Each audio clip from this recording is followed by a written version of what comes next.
বিসমিল্লাহির রহমানির রহিম। শুরু করিতেছি মহান আল্লাহর নামে, যিনি পরম করুণাময়, অসীম দয়ালু। এক্সিলেন্ট প্রাইভেট প্রোগ্রামের পক্ষ থেকে আমি রাকিব ব্যাপারী সবাইকে জানাই আন্তরিক শুভেচ্ছা ও অভিনন্দন। এক্সিলেন্ট প্রাইভেট প্রোগ্রামের ধারাবাহিক প্রক্রিয়ায় নবম ও দশম শ্রেণীর হিসাব বিজ্ঞান দ্বিতীয় অধ্যায়ের নাম হলো লেনদেন। আজকে তার 4 নাম্বার পর্ব। আজকের পর্বে আলোচনা করব লেনদেনের গুরুত্বপূর্ণ বিষয় নিয়ে। প্রিয় শিক্ষার্থীরা, আমরা এর আগের পর্বগুলোতে আলোচনা করেছি হিসাব সমীকরণের প্রভাব নিয়ে এবং মালিকানা সত্ত্ব নিয়ে, কিভাবে মালিকানা সত্ত্বের পরিমাণ নির্ণয় করতে হয়। আজকে এই বিষয়ে আলোচনা করব। প্রিয় শিক্ষার্থীরা, আজকে যে বিষয়টি আলোচনা করব এটা হলো মালিকানা সত্ত্ব নির্ণয় অথবা মালিকের দাবি অথবা স্বত্বাধিকারের পরিমাণ নির্ণয়, একই কথা। প্রিয় শিক্ষার্থীরা, আজকে যে প্রশ্নটি সমাধান করব এই প্রশ্নটি চট্টগ্রাম বোর্ড 2017 সালে এসেছে। তোমরা চাইলে মিলিয়ে নিতে পারো।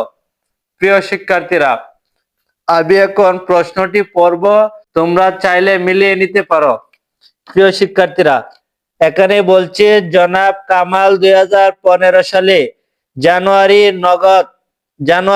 1 তারিখে নগদ 10,000 টাকা, আসবাবপত্র 15,000 টাকা এবং 5,000 টাকা ঋণ নিয়ে ব্যবসা আরম্ভ করেন।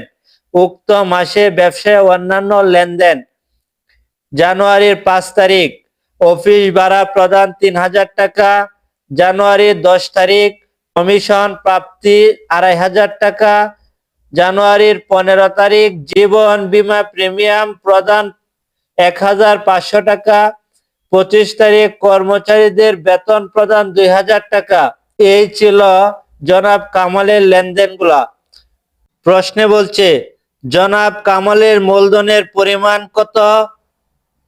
খ নম্বরে বলছে হিসাব সমীকরণের উপাদানগুলো উপর উপযুক্ত 5 থেকে 25 তারিখের লেনদেনগুলো প্রভাব নিরূপণ করো, অর্থাৎ হিসাব সমীকরণের প্রভাব।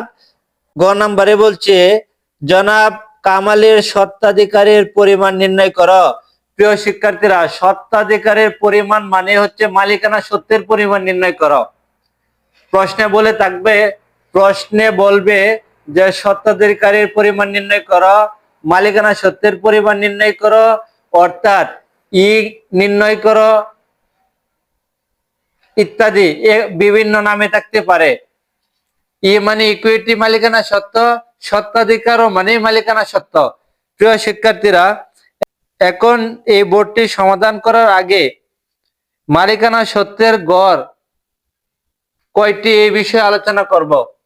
মানে এই বিষয়টি আগে জানতে হবে। যেমন মালিকানা সত্ত্বের গড় হচ্ছে 4টা: তারিখ, বিবরণ, টাকা, টাকা। তারিখ, বিবরণ, টাকা, টাকা। এখন আমরা বোর্ড প্রশ্নটি সমাধান করব। এখানে মূলধন, প্রারম্ভিক মূলধন জানুয়ারি 1 তারিখ। প্রারম্ভিক বলতে বছরের প্রথম অথবা মাসের প্রথম 1 তারিখ, বছরের প্রথম জানুয়ারি। তাহলে জানুয়ারি 1 তারিখে 10,000 টাকা এবং আসবাবপত্র 15,000 টাকা, 5,000 টাকা ঋণ নিয়ে ব্যবসা আরম্ভ করেন। 5,000 টাকা ঋণ নিয়ে ব্যবসা আরম্ভ করেন। এখন জানুয়ারি 1 তারিখ, যেহেতু আমরা মালিকানা সত্ত্বের পরিমাণ নির্ণয় করতেছি, এজন্য আমাদের মূলধনের পরিমাণটা আগে বের করে নিতে হবে। প্রারম্ভিক মূলধন আনয়ন, ব্যবসায়ে প্রারম্ভিক মূলধন আনয়ন 2015 জানুয়ারি 1 তারিখ প্রারম্ভিক মূলধন আনয়ন আর 25,000 টাকা, অর্থাৎ 10,000 টাকা নগদ এবং আসবাবপত্র 15,000, মোট হচ্ছে 25,000 টাকা। এখানে নগদ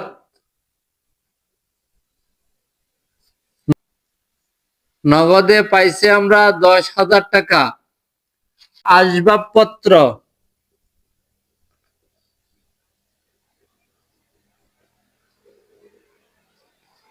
15,000 টাকা। যোগ করো 10,000 আর 15,000 মোট 25,000 টাকা মূলধন। 25,000 টাকা।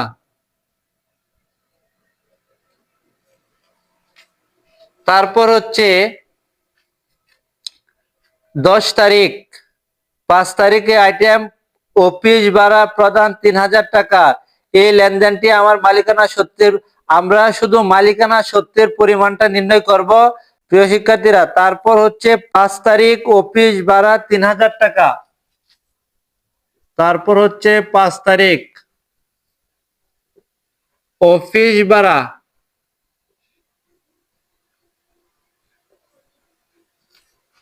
3,000 টাকা। প্রিয় শিক্ষার্থীরা, যেহেতু আমরা প্লাস মাইনাস করবো এই জন্য উপরে নিচে নিচে আমরা যোগ বিয়োগ করবো। 25,000 মাইনাস হচ্ছে 3,000 টাকা অফিস ভাড়া, বিয়োগ করো 25 থেকে 3,000 চলে গেলে থাকে 22,000। তারপর 10 তারিখ কমিশন প্রাপ্তি। কমিশন প্রাপ্তি, প্রাপ্তি কথাটা উল্লেখ থাকলে মনে করবো এটা আয়, আমি কমিশন পাবো, কমিশন আমার জন্য আয়। 10 তারিখ কমিশন প্রাপ্তি, কমিশন প্রাপ্তি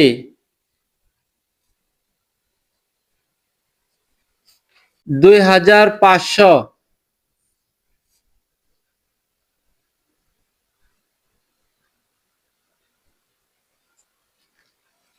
মোট 24,500। তারপর 15 তারিখ জীবন বীমা প্রিমিয়াম প্রদান। জীবন বীমা প্রিমিয়াম মানে উত্তোলন করা হয়েছে, উত্তোলন, এজন্য উত্তোলন নামে লিখতেও পারি অথবা জীবন বীমা প্রিমিয়াম নামে লিখতে পারি। 15 তারিখ, 15 তারিখ জীবন বীমা প্রিমিয়াম, 15 তারিখ জীবন বীমা প্রিমিয়াম বিয়োগ করব আমরা। তোমরা উত্তোলন হিসাবে লিখতে পারো অথবা জীবন বীমা প্রিমিয়াম নেবে লিখতে পারো। জীবন বীমা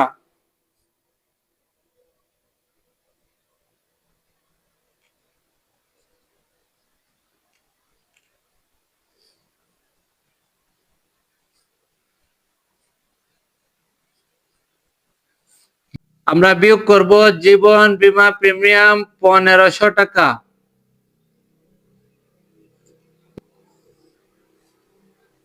1,500 টাকা 23,000।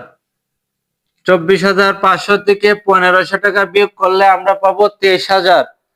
তারপর হচ্ছে 25 তারিখ, 25 তারিখে লেনদেনটি হলো কর্মচারীকে বেতন প্রদান 2,000 টাকা। বেতন প্রদান 2,000 টাকা। 25 তারিখ বিয়োগ করব, যেহেতু বেতন প্রদান করছি, বেতন,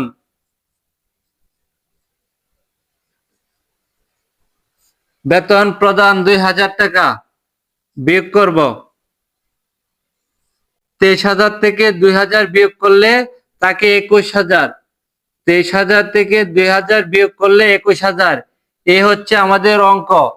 প্রিয় শিক্ষার্থীরা, আজকে যে বোর্ড প্রশ্নটি সমাধান করেছি, যদি এখানে বুঝতে তোমাদের অসুবিধা হয় তাহলে আমাকে কমেন্ট বক্সে জানাবা, এবং আজকের এই ভিডিওটি যদি তোমাদের একটু উপকারে আসে তাহলে লাইক, কমেন্ট এবং শেয়ার করবা বন্ধুদের মাঝে।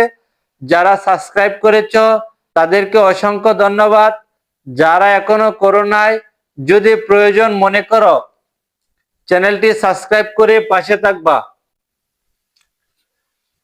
আর যারা ফেসবুক পেজ থেকে দেখছো অবশ্যই পেজটি ফলো দিয়ে রাখবা যেন পরবর্তী ভিডিওগুলো দেখতে পাও। সবাই ভালো থাকো, সুস্থ থাকো। আসসালামু আলাইকুম।